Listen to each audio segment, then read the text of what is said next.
Essa análise que eu vou trazer para vocês agora é totalmente diferente. Muito diferente de qualquer outra que eu já tenha feito aqui no canal.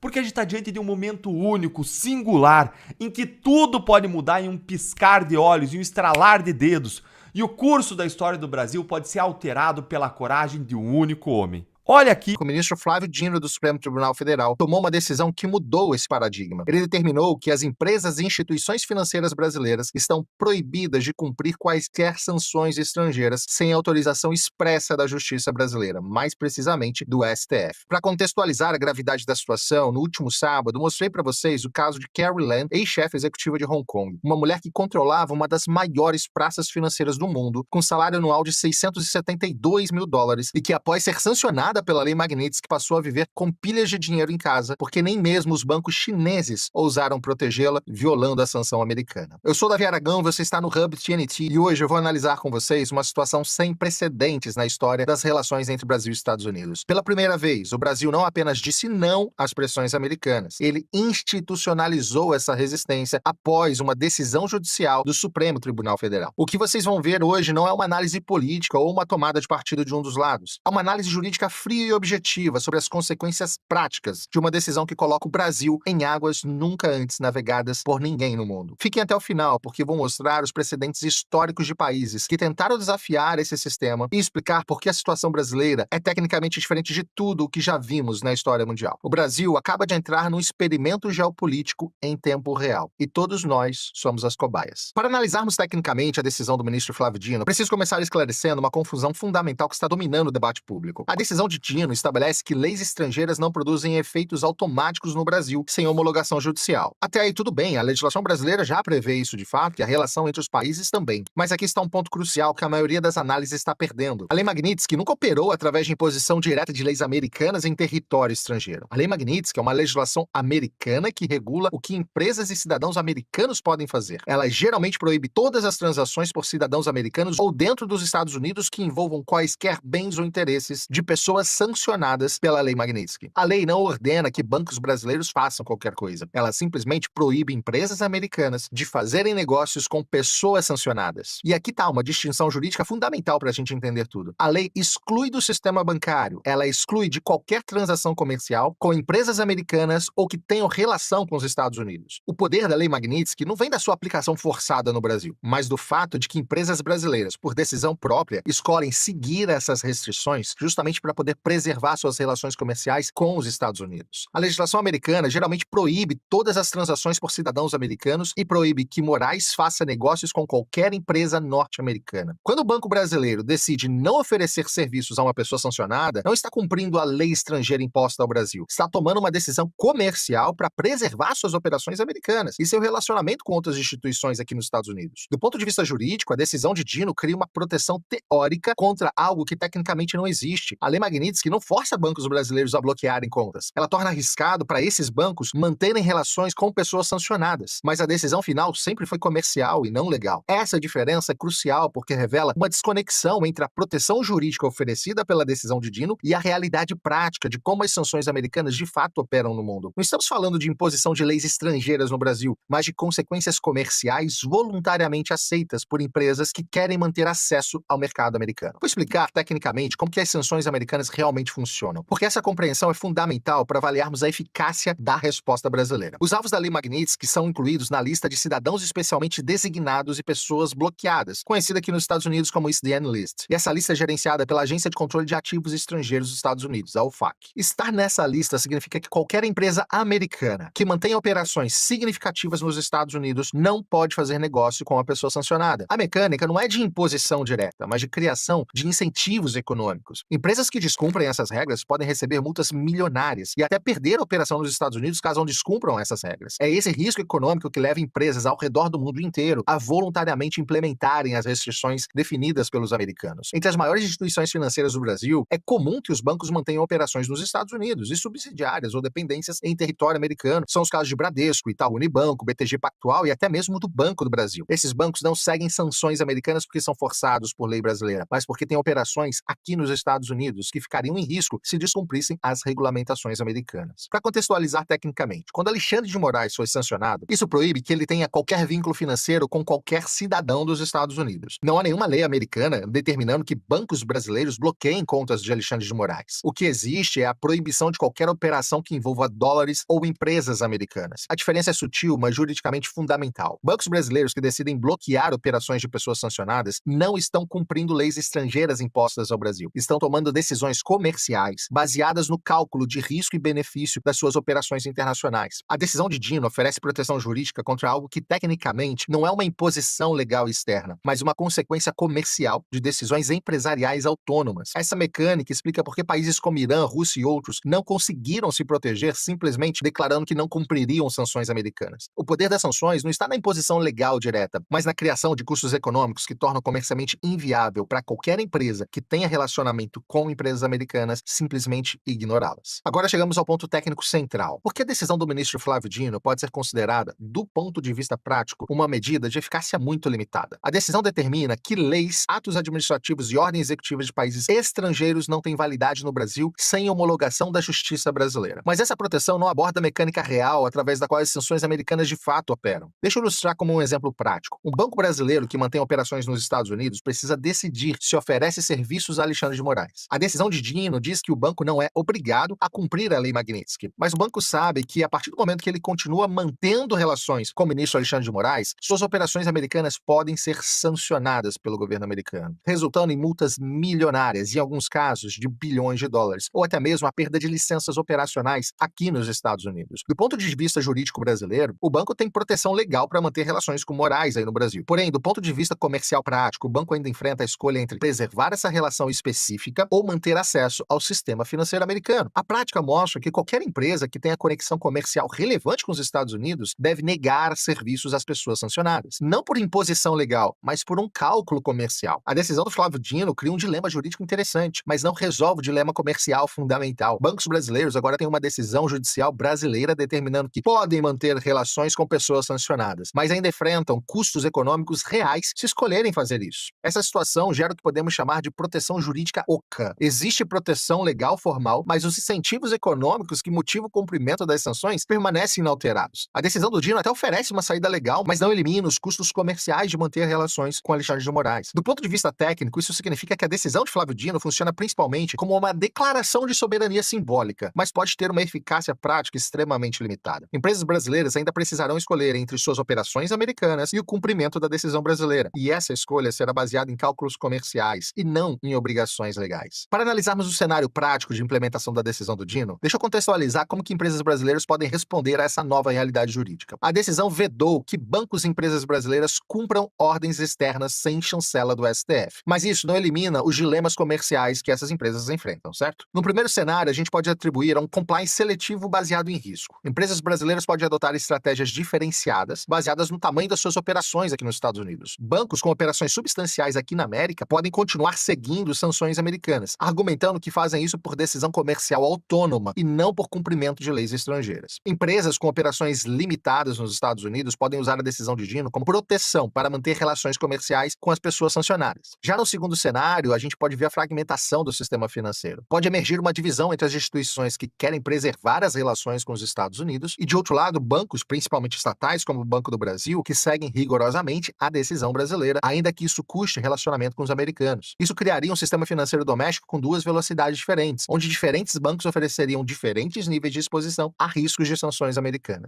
A questão técnica crucial é que bancos brasileiros têm operações nos Estados Unidos e subsidiárias ou dependências em território americano. Essas operações permanecem vulneráveis às sanções americanas independente da proteção jurídica oferecida no Brasil. Os bancos precisarão escolher entre integração global ou soberania nacional, como dita pelo STF. E essa escolha tem custos econômicos muito fortes. Do ponto de vista prático, a decisão de Dino pode funcionar melhor para empresas e serviços que operam primariamente no mercado doméstico brasileiro, que não tem relação com os Estados Unidos. Porém, para instituições com operações internacionais significativas, que é a realidade na maioria dos bancos brasileiros, a proteção oferecida pode ser limitada pelos custos de implementação. Mas existe uma consequência ainda mais grave se olharmos para esse cenário de maneira fria e objetiva. E se o Brasil, através de um de seus poderes, como o Supremo Tribunal Federal, insistir em blindar o Alexandre de Moraes? Como nós falamos no outro vídeo, se essa blindagem ocorrer de fato e de forma explícita, obrigando bancos e empresas brasileiras a manterem relações comerciais com alguém sancionado pela Lei Magnitsky, o governo americano poderá poderá interpretar isso como não apenas um ato de soberania nacional, mas como um movimento institucional de proteção a um violador de direitos humanos. Como nós falamos no vídeo de sábado da Carol Lane, nem o governo de Hong Kong de fato tomou essa atitude. Ninguém fez isso até hoje no mundo. E aqui está o ponto crítico. A lógica da Lei Magnitsky não é apenas punir indivíduos, mas também qualquer Estado que, de forma direta ou indireta, se posicione contra a aplicação das sanções. Se isso acontecer, o risco imediato é a extensão das chamadas sanções secundárias. Isso significa que não apenas o ministro permaneceria isolado, mas que empresas e até mesmo autoridades brasileiras poderiam se tornar alvos diretos. Imagine, por exemplo, bancos brasileiros que, amparados por decisão do STF, continuem operando contas de morais. Para os Estados Unidos, isso configura uma conivência institucional. O resultado seria a exclusão desses bancos do sistema financeiro internacional baseado no dólar, algo parecido com o que aconteceu com os bancos russos após a invasão à Ucrânia, por exemplo. Sem acesso ao sistema de compensação internacional, o SWIFT, e sem relações bancárias com instituições americanas, os bancos brasileiros ficariam praticamente paralisados em suas operações internacionais, contando apenas com alguns poucos países no mundo que aceitariam fazer qualquer tipo de negócio com um país sancionado, como é o caso da China, por exemplo. E não para por aí. Empresas exportadoras brasileiras, mesmo aquelas que não têm relação direta com morais, poderiam sim ser vistas como entidades de risco pelos Estados Unidos e seus aliados. Basta lembrar aqui o caso do Irã. Companhias que mantinham qualquer vínculo com instituições iranianas foram proibidas de operar nos Estados Unidos. O mesmo pode acontecer no Brasil. Exportadoras de commodities como soja, carne ou minério podem ter contratos questionados e embarques bloqueados, não só pela tarifa, mas por conta de sanções. Multinacionais americanas poderiam ser legalmente proibidas, por exemplo, de contratar fornecedores brasileiros. E seguradoras internacionais poderiam se recusar a emitir apólices para cargas do Brasil, encarecendo e inviabilizando o comércio exterior, como a gente já abordou de forma muito ampla quando a gente explicou as implicações da Lei Magnitsky de fato. Na prática, isso significa um isolamento econômico gradual. O Brasil poderia continuar negociando com países que não seguem a política americana, como a China e a Rússia, por exemplo, mas enfrentaria barreiras crescentes no mercado como a Europa, América do Norte e outros aliados estratégicos dos Estados Unidos. Investidores internacionais, já avessos ao risco, poderiam iniciar uma retirada em massa de capitais, o que geraria uma desvalorização cambial, inflação e instabilidade no mercado de crédito. O simples fato de o Brasil ser percebido como um país que protege um sancionado por violações de direitos humanos já seria suficiente para disparar alertas em agências de rating, reduzindo a nota de crédito soberano e encarecendo ainda mais financiamentos internacionais. E aqui entra principalmente o aspecto político. Ao blindar morais, o Brasil se colocaria em uma rota de colisão não apenas com os Estados Unidos, mas com todo o bloco ocidental, que adota a Lei Magnitsky como uma ferramenta de política externa. Canadá, Reino Unido, União Europeia possuem legislações semelhantes. Isso significa que não estaríamos falando apenas de um atrito bilateral, mas de um isolamento multilateral. Bancos europeus, que hoje são parceiros importantes do sistema financeiro brasileiro, também poderiam cortar relações. O efeito acabaria sendo em cascata. Um ministro blindado do Brasil custaria, na prática, a credibilidade e a integração econômica do país no sistema financeiro internacional. A decisão do ministro Flávio Dino representa, sim, um marco importante na afirmação da soberania jurídica brasileira. Mas a sua eficácia prática dependerá de como empresas e instituições brasileiras navegarão entre proteção legal doméstica e custos comerciais internacionais. A análise técnica mostra que a decisão oferece uma solução jurídica para um problema que opera primariamente através de mecanismos comerciais e não políticos. Do ponto de vista histórico, declarações de soberania financeira tendem a ser mais eficazes quando acompanhadas por alternativas econômicas viáveis. A decisão de Dino cria o espaço legal para que essas alternativas se desenvolvam, mas não garante que surjam automaticamente. O sucesso da medida vai depender da capacidade do Brasil em oferecer sistemas financeiros e comerciais que permitam às empresas operar com autonomia real em relação ao sistema americano. E isso só será possível se o Brasil se aliar cada vez mais aos BRICS, um bloco econômico que antagoniza com os Estados Unidos e que pretende, sim, ser cada vez mais independente dos americanos. Para profissionais brasileiros, especialmente aqueles com qualificações internacionais, esse momento representa tanto desafios como oportunidades. O importante é manter a perspectiva baseada em análise técnica, ao invés apenas de especulações. As relações entre Brasil e Estados Unidos evoluíram ao longo de décadas através de períodos de aproximação e distanciamento. A decisão de Flávio Dino é mais um capítulo dessa relação complexa, não necessariamente o seu ponto final, mas indica cada vez mais um distanciamento institucional e político do Brasil em relação aos Estados Unidos. De fato, as instituições brasileiras, através de seus poderes, estão sim se encaminhando para um afastamento dos Estados Unidos. E as consequências disso a gente só vai ver com o passar do tempo. Se inscrevam aqui no canal, porque eu vou continuar analisando tecnicamente esses desenvolvimentos conforme eles evoluírem, sempre priorizando dados verificáveis sobre a especulação política. E me digam aqui nos comentários, vocês acham que a decisão do Dino conseguirá efetivamente proteger empresas brasileiras dos custos comerciais de não seguir as sanções americanas? A resposta a essa pergunta vai determinar se a gente está vendo de fato uma mudança fundamental, ou seja, qual vai ser a posição dos Estados Unidos nesse momento contra países que de fato resolvem blindar suas autoridades, mesmo que elas estejam sendo acusadas de violar liberdades individuais e direitos humanos. Quando o país desafia as sanções primárias da Lei Magnitsky, os americanos ativam algo algo que é chamado de Protocolo de Destruição Total. É uma segunda linha de ataque criada especificamente para quebrar países rebeldes. É como se fosse uma guerra em duas frentes. Primeiro, eles atacam a pessoa sancionada. Depois, atacam quem protege essa pessoa. E o Brasil inteiro pode acabar virando alvo disso. Vou explicar cada uma das armas dessa máquina de guerra financeira. A primeira arma são as sanções setoriais contra o sistema bancário brasileiro. É como se os americanos cortassem todas as artérias que ligam o Brasil ao sistema financeiro mundial. O mecanismo funciona assim. Eles criam uma lista negra secundária. Se bancos brasileiros conscientemente descumprirem sanções do Magnitsky, entram automaticamente nessa lista. E aqui está o truque perverso. Não precisam sancionar todos os bancos. Basta sancionar 2 ou 3 bancos. Imaginem o Banco do Brasil sendo incluído na SDN list. Resultado, o banco não pode fazer mais correspondent banking com qualquer banco americano. Não pode processar pagamentos em dólares. Não pode participar de financiamentos de comércio exterior. Mas a coisa fica ainda pior. Por causa da regra de contaminação, qualquer banco brasileiro que fizer negócios com o Banco do Brasil sancionado também fica sob suspeita. É como uma doença que se espalha pelo sistema inteiro. 48 horas, todos os grandes bancos brasileiros estariam isolados. Itaú, Bradesco, Santander, todos cortados do sistema financeiro global. É a morte clínica do sistema bancário nacional. Protocolo de escalada automática. Aqui está o que torna essa arma tão terrível. Ela tem escala automática. Os americanos criaram um protocolo que funciona como uma máquina de guerra sem piloto. No dia 1, o primeiro banco é sancionado. No dia 3, bancos correspondentes americanos cortam relação. No dia 7, sistemas de pagamentos internacionais bloqueiam transações. No dia 15, bancos europeus cortam relações por medo de contaminação. No dia 30, o sistema bancário brasileiro está completamente isolado. É uma máquina que funciona sozinha, não precisam de nova decisão política. Tudo acontece automaticamente. E aí entra um efeito dominó tecnológico, o apagão digital. A segunda onda de ataques vem pelas empresas de tecnologia. E aqui está onde a coisa fica verdadeiramente aterrorizante. Amazon Web Services hospeda 60% da infraestrutura digital dos bancos brasileiros. Microsoft fornece sistemas operacionais para quase todos eles. Oracle roda base de dados. Cisco conecta as redes. VMware virtualiza todos os servidores. Quando um país é marcado como não compliance com sanções, essas empresas entram em pânico total. Não porque odeiam o Brasil, porque tem terror de perder acesso ao mercado americano. A Amazon fatura 500 bilhões de dólares por ano, sendo que 70% disso vem dos Estados Unidos. Ela não vai arriscar esse negócio para proteger alguns bancos brasileiros. É uma matemática simples. Vou descrever exatamente como seria o apagão tecnológico. Na semana 1, o serviço de hospedagem da Amazon anuncia revisão de compliance, que é um eufemismo para vamos ter que cortar vocês. Bancos brasileiros têm 30 dias para migrar de servidores. Na semana 2, a Microsoft cancela as licenças de Windows Server. A Oracle bloqueia atualizações de segurança e a Cisco para com suporte técnico. Na semana 3, a Google bloqueia as APIs de pagamento. A Apple remove os aplicativos bancários dos sistemas da App Store. Samsung Pay para de funcionar. Na semana 4, toda a infraestrutura tecnológica dos bancos brasileiros está em colapso. Até o Pix pode parar de funcionar com isso. Cartões de crédito, então, nem se fala. Quase todos de bandeira americana. A Internet Bank completamente sai do ar. É como se alguém desligasse a eletricidade de todo o sistema financeiro nacional simultaneamente. A segunda arma poderosa é o sequestro das reservas internacionais brasileiras. E aqui vem uma informação que vai chocar vocês. O Brasil tem 370 bilhões de dólares em reserva. Sabem onde 280 bilhões estão guardados? Em bancos americanos, europeus e treasuries do governo americano. É como guardar suas economias justamente na casa do inimigo. Os americanos não chamam isso de confisco. Eles usam termos técnicos, investigação de compliance, revisão de origem de fundos, auditoria de antilavagem, mas o resultado é o mesmo, o dinheiro fica totalmente congelado. O processo funciona mais ou menos assim. O Treasury Department, o Departamento do Tesouro, abre uma investigação administrativa sobre as reservas brasileiras. Alegam suspeita de que o dinheiro pode ser usado para facilitar violações das sanções aplicadas pela Lei Magnitsky. Durante a investigação, que pode durar anos, as reservas ficam totalmente bloqueadas. O Brasil não consegue acessá-las, não consegue vender os títulos do Tesouro americano que possui, não consegue movimentar qualquer tipo de depósito. É como se o Brasil acordasse um dia e descobrisse que 75% das suas reservas internacionais viraram papel de parede. Do dia para a noite, o país fica sem capacidade de defender a sua moeda. A terceira arma, desconexão do sistema SWIFT, é a arma nuclear do sistema financeiro internacional. SWIFT não é americano, ele é belga, na verdade, mas está totalmente dominado pelos americanos. Ele tem poder de veto sobre qualquer tipo de decisão, e quando os americanos pressionam, os europeus sempre cedem. O processo tem 3 fases. Primeiro, fazem a ameaça. SWIFT está revisando a participação de bancos brasileiros devido a violações de compliance de sanções. É um tiro de advertência. Bancos internacionais ficam apavorados, começam voluntariamente a reduzir transações com o Brasil. É como se o Brasil começasse a ficar com lepra financeira. Segundo, começam o isolamento seletivo. Bancos brasileiros ainda podem usar o SWIFT, mas com muitas restrições. Transações começam a demorar muito mais do que o tempo normal, e os custos ficam ainda maiores para as transações vindas do Brasil. É como se transformassem todas as autoestradas em estradas de terra e completamente esburacadas. Você ainda consegue chegar no seu destino, mas vai demorar 3, 4 vezes mais tempo a além de custar muito mais caro. E o terceiro, se o Brasil continuar resistindo à desconexão total, bancos brasileiros são simplesmente expulsos do sistema SWIFT. Resultado, o Brasil vira uma ilha financeira sem poder negociar com qualquer lugar do mundo. Não consegue receber pagamentos de exportações, não consegue pagar importações realizadas, o comércio internacional brasileiro para completamente, entrando em total colapso. A quarta arma, transformar commodities brasileiras em produtos tóxicos. É uma arma de destruição massiva econômica. O Brasil exporta 280 bilhões de dólares por ano, 65% são commodities, soja, milho, café, minério de ferro, petróleo. Imaginem se esses produtos virassem radioativos comercialmente, ou seja, ninguém poderia comprar do Brasil sem sofrer algum tipo de sanção dos Estados Unidos. Os americanos criam o que chamam de lista de contaminação comercial. Qualquer empresa que comprar commodities brasileiras, enquanto o Brasil proteger sancionados pela lei Magnitsky, pode ser também sancionada. É uma estratégia de terror psicológico. Eles não precisam sancionar todas as empresas. Basta sancionar 2 ou 3 grandes, como exemplo que todas as demais irão seguir. Imaginem que sancionem as americanas Cargill e Younger Daniels Midland por comprarem soja brasileiro, que são grandes compradores. No dia seguinte, todas as outras trading companies param de comprar com medo de também serem sancionadas. É como se criassem uma epidemia de medo no mercado de commodities. O Brasil vira pária comercial do dia para a noite. A quinta arma, uma que pouca gente conhece, mas é devastadora: pressão sobre as seguradoras internacionais. Todo comércio internacional depende de seguros. Navio carregando soja precisa de um seguro marítimo. Avião carregando café vai precisar de seguro de carga também. Até a refinaria de petróleo precisa de seguro de responsabilidade civil. E 95% das seguradoras internacionais são americanas ou europeias. A Lloyd's de Londres, a AIG, a Zurich, Allianz. Quando americanos pressionam, elas param de segurar cargas brasileiras. Resultado, navios param de sair dos portos brasileiros. Aviões param de carregar produtos brasileiros. É como se o Brasil fosse declarado não segurável. O olho que tudo vê. E aqui está o ponto mais aterrorizante. Os americanos têm tecnologia para detectar qualquer tentativa de burlar essas sanções em tempo real. Eles criaram algo que chamam de Matrix financeira. É um sistema de inteligência artificial que monitora trilhões de transações globalmente, 24 horas por dia. Cada transferência bancária gera 200 pontos de dados: origem, destino, valor, horário, tipo da moeda, bancos intermediários, código SWIFT, até localização geográfica dos dispositivos usados. Inteligência artificial processa esses dados em tempo real. Machine Learning identifica padrões suspeitos. Se você transferir dinheiro para alguém sancionado usando um banco intermediário lá em Singapura, eles detectam em apenas 30 segundos. Mas vai além da tecnologia. Eles criaram uma rede de informantes digitais. Exchanges de criptomoedas, por exemplo, reportam transações suspeitas. Fintechs vão compartilhar dados de compliance. E até empresas de cartão de crédito também viram espiões. É como se cada transação financeira no mundo fosse monitorada por um exército de algoritmos e também de delatores digitais. Para entender o poder dessa arma, veja o que fizeram com a Rússia em 2022. Em 72 horas, destruíram a economia russa. No dia 1, sancionaram os bancos russos. No dia 2, cortaram o acesso ao SWIFT. No dia 3, congelaram 300 bilhões em reservas do Banco Central Russo. Resultado, o rublo desvalorizou 50% em uma semana. A inflação disparou 20%. O PIB do país contraiu 8% só no primeiro ano. E aqui está o detalhe principal: a Rússia teve 15 anos para se preparar para essas sanções. Criou sistemas alternativos, acumulou ouro, fez parcerias com a China e, mesmo assim, a economia russa foi praticamente devastada. Vou dar exemplos mais detalhados de países que desafiaram o sistema americano. O caso do Irã, a lição de resistência. Entre 2010 e 2018, o Irã tentou resistir às sanções nucleares, criou um sistema bancário alternativo, usou permuta de mercadorias e até criou uma moeda digital própria. Os americanos responderam com sanções secundárias massivas, cortaram qualquer empresa que fizesse negócio com o Irã do sistema financeiro americano. O resultado veio em números. O PIB iraniano caiu 25% em 5 anos. A moeda se desvalorizou 90%. As importações caíram 80%. O país quase entrou em um colapso social. Só em 2018, o Irã capitulou e aceitou negociar um acordo nuclear. Mesmo assim, muitas sanções continuam até hoje. Outro caso da Venezuela, uma morte lenta. Venezuela tentou proteger funcionários sancionados usando bancos privados e empresas estatais. Os americanos escalaram gradualmente. Primeiro sancionaram Maduro, depois ministros, depois toda a PDVSA, que é a principal estatal petroleira da Venezuela, além do Banco Central e finalmente toda a economia venezuelana. O resultado disso é mais do que conhecido, né? O PIB venezuelano caiu 75% em 8 anos. A hiperinflação destruiu a moeda. 7 milhões e meio de venezuelanos deixaram o país, o que é 25% de toda a população. A Venezuela hoje é um cadáver econômico. Hoje produz apenas 10% da sua capacidade, o que antes eram 3 milhões de barris de petróleo por dia, hoje são apenas 300 mil.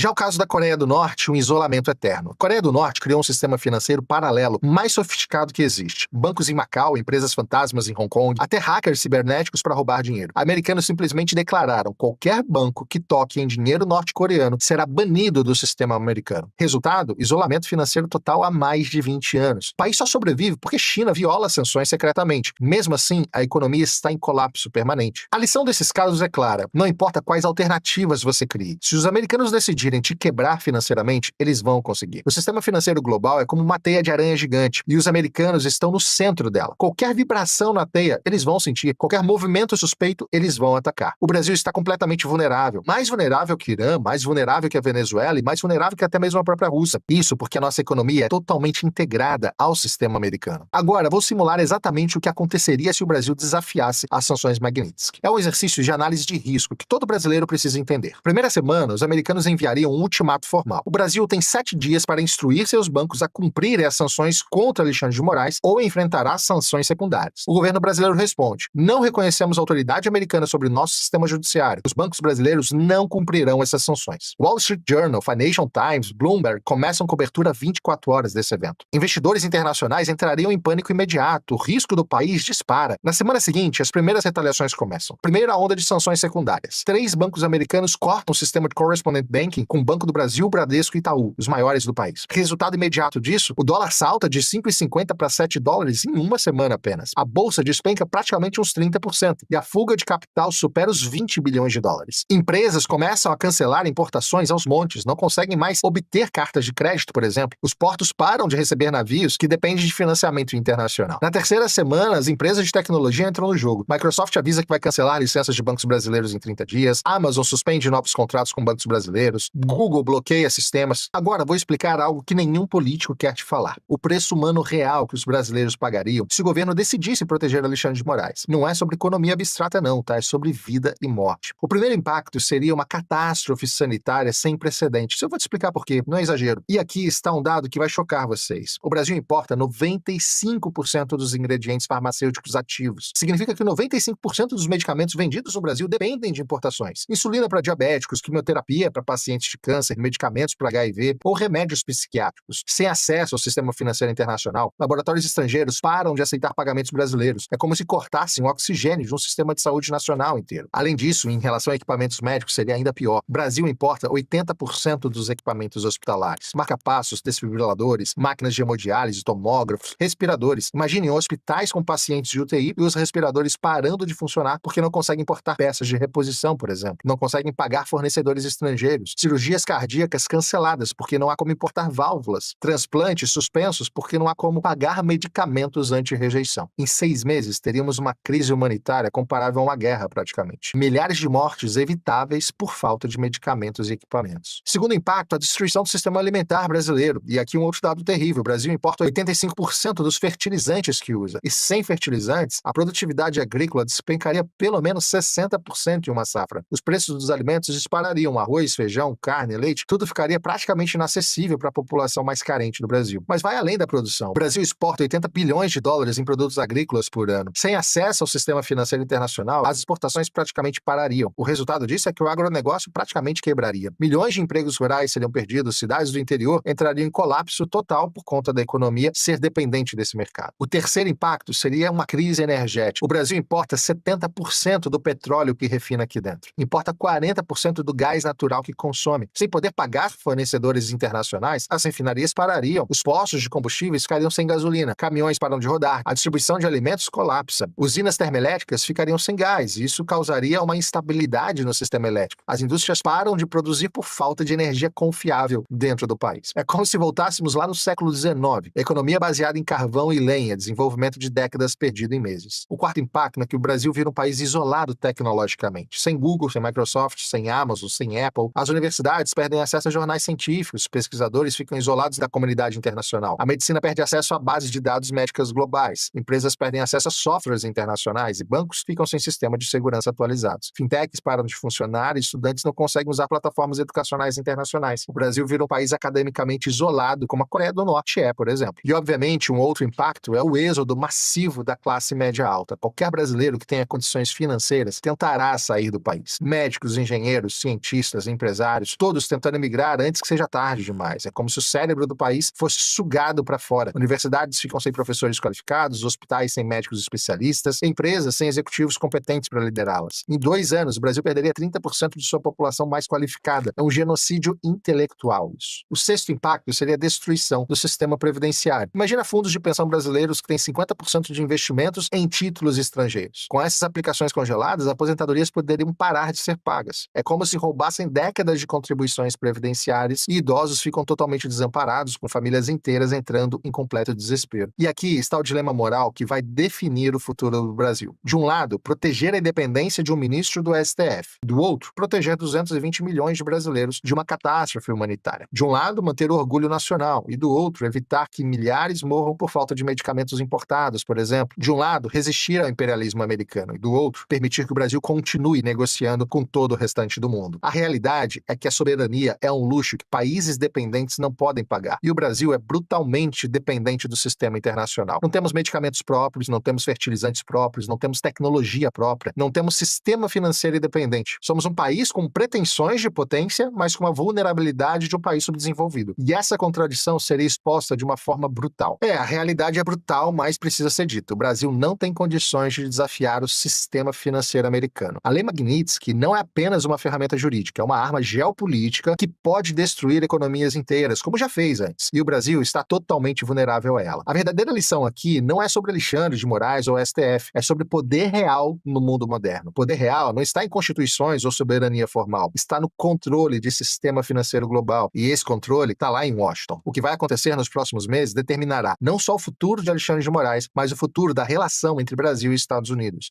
Gente, vejam a gravidade disso. Na prática, o que o Flávio Dino disse de forma mascarada foi o seguinte: empresas, decidam. Ou vocês atuam no Brasil, ou vocês atuam nos Estados Unidos e na União Europeia. Foi exatamente isso que o Flávio Dino disse hoje. Dino decide que leis estrangeiras não têm validade no Brasil. Se perguntarem a ele vai negar que essa decisão tenha sido proferida em razão da Lei Magnitsky, mas é óbvio que foi. Flávio Dino decidiu que leis estrangeiras só têm validade no Brasil se o STF disser que são válidas no Brasil. Empresas brasileiras e pessoas físicas e jurídicas que aplicarem leis estrangeiras no Brasil estarão violando a soberania nacional. Ou seja, pessoas físicas e jurídicas que apliquem leis estrangeiras no Brasil, que não tenham sido homologadas pelo STF, estarão praticando crime contra a soberania brasileira. Os famosos crimes do artigo 359. Esses que estão colocando inocentes, brasileiros inocentes, atrás das grades como golpistas. Então hoje, empresas brasileiras, pessoas físicas e jurídicas, instituições como um todo, deverão decidir se ficam no Brasil ou se deixam o Brasil para poder atuarem nos Estados Unidos e na União Europeia. Tudo para blindar Alexandre de Moraes, já sancionado pela Lei Magnitsky, e os demais ministros que serão sancionados pela Lei Magnitsky. Eu vou explicar de forma melhor agora para vocês. O que está acontecendo? Os Estados Unidos aplicaram a sanção da Lei Magnitsky no Alexandre de Moraes. Os Estados Unidos aplicaram uma lei americana em território americano. Essa lei diz o seguinte: para que uma empresa, uma instituição atue nos Estados Unidos, ela não poderá ter um sancionado pela Lei Magnitsky como cliente. No mundo todo, são 675 sancionados pela Lei Magnitsky. Então, essas 675 pessoas não poderão ser clientes de qualquer empresa que queira atuar nos Estados Unidos. E o Alexandre de Moraes, ele foi sancionado por essa lei. Ou seja, uma empresa que queira atuar nos Estados Unidos não poderá ter Alexandre de Moraes como cliente. Por isso que o Bradesco, por exemplo, fechou a conta bancária do Alexandre de Moraes. Lembra? O Bradesco disse: nós vamos cumprir a Lei Magnitsky porque nós, Bradesco, queremos atuar nos Estados Unidos. Ponto é que a União Europeia sempre também cumpriu a Lei Magnitsky. Ou seja, o Bradesco preferiu atuar nos Estados Unidos e atuar na União Europeia, porque a União Europeia sempre bloqueou bens e ativos dos sancionados na Lei Magnitsky. Imagina o Gilmar Mendes, se ele for sancionado por essa Lei Magnitsky, tudo que ele tem na Europa vai ser bloqueado, confiscado, contas bancárias fechadas, porque a União Europeia cumpre essa Lei Magnitsky, porque empresas da União Europeia querem fazer negócio dentro dos Estados Unidos e com os Estados Unidos. E para fazer negócio com os Estados Unidos, tem que respeitar essa lei americana. Então, a Lei Magnitsky não está invadindo a soberania brasileira. Não, em hipótese alguma. Qualquer empresa brasileira que queira manter Alexandre de Moraes como cliente, pode. Só não vai atuar nos Estados Unidos e não vai atuar na União Europeia. Ou seja, se o Bradesco quiser manter a conta bancária do Alexandre de Moraes ativa, o Bradesco pode, só que ele não vai mais atuar nos Estados Unidos e não vai mais atuar na União Europeia. É simples. Só que, por óbvio, o Bradesco preferiu cancelar a conta bancária do Alexandre de Moraes para que pudesse atuar nos Estados Unidos e no estrangeiro. Quantos clientes do Bradesco, por exemplo, utilizam a plataforma do Bradesco para mandar dinheiro para o exterior e receber dinheiro do exterior? Imagina só, sacrificar toda essa estrutura para proteger a conta bancária do Alexandre de Moraes. Obviamente, o Bradesco excluiu, cancelou imediatamente a conta do Alexandre de Moraes. E o que o Flávio Dino disse foi exatamente o seguinte: Bradesco, se você quer atuar no Brasil, você não poderá obedecer essa Lei Magnitsky. Você tem que manter a conta bancária do Alexandre de Moraes. O Bradesco vai olhar e falar: pera, para eu atuar no Brasil, vou ser obrigado a manter a conta do Alexandre de Moraes? Sim, foi isso, na prática, que o Flávio Dino disse. O Bradesco vai olhar e falar: pera, para eu manter a conta do Alexandre de Moraes, eu não vou mais poder atuar nos Estados Unidos e na União Europeia. Eu não vou mais fazer negócio com nenhum país que faz negócio com os Estados Unidos. Eu vou sacrificar toda a minha operação porque o Flávio Dino quer que eu mantenha a conta bancária do Alexandre de Moraes. E outra, se eu peitar o Flávio Dino e cancelar a conta do Alexandre de Moraes, eu vou responder por crime. Então o CEO do Bradesco, se descumprir essa decisão do Flávio Dino, poderá ser processado por esse crime do artigo 359 e tomar 20 anos de pena como golpista por atentado à soberania nacional. Foi exatamente isso que o Flávio Dino decidiu. Empresa brasileira que seguir essa Lei Magnitsky e cumprir essa decisão americana, poderá o seu dirigente, o seu proprietário, responder por crime contra a soberania brasileira. Só que, para não responder por esse crime, a empresa que atua no Brasil não vai poder cumprir essa Lei Magnitsky, mas também não atuará mais fora do Brasil. Ficará limitada a atuar na Rússia, na China, na Venezuela. A Rússia, a Coreia do Norte fizeram essa mesma escolha que o Flávio Dino fez hoje. O que virou a Rússia? O que virou a Venezuela? O que virou a Coreia do Norte? O Flávio Dino deu uma canetada hoje, por ser comunista, que já confessou que eu é, e disse o seguinte: o Brasil virará a Coreia do Norte. Por quê? Porque essa Lei Magnitsky, ela traz efeitos secundários. O que seriam esses efeitos secundários? A pessoa física e jurídica que tentar driblar os efeitos da Lei Magnitsky, que proteger o sancionado, serão sancionados também, sofrerão os mesmos efeitos da Lei Magnitsky. Ou seja, o STF está blindando e protegendo um sancionado. O Brasil, enquanto Estado, porque o Flávio Dino é o Estado brasileiro, ele representa um poder, o Brasil está blindando um sancionado e está driblando os efeitos da Lei Magnitsky. O Brasil como um todo pode sofrer os efeitos da Lei Magnitsky, ou seja, o Brasil pode ser desligado do sistema financeiro global. Flávio Dino, além de expulsar todas as empresas que queiram atuar nos Estados Unidos e na União Europeia do Brasil, ele também colocou o país inteiro em risco de sair do sistema financeiro global, sair do sistema SWIFT, como a Rússia saiu, como a Coreia do Norte saiu, como a Venezuela saiu. Ou seja, o Brasil como um todo, qualquer empresa brasileira, não poderá fazer importações e exportações. O Brasil ficará isolado do mundo ocidental. O Brasil não vai fazer exportação e importação com os Estados Unidos, com a União Europeia e com qualquer outro parceiro dos Estados Unidos. Vejam a insanidade dessa decisão do Flávio Dino. Está aqui, ó. Olha a decisão do Flávio Dino.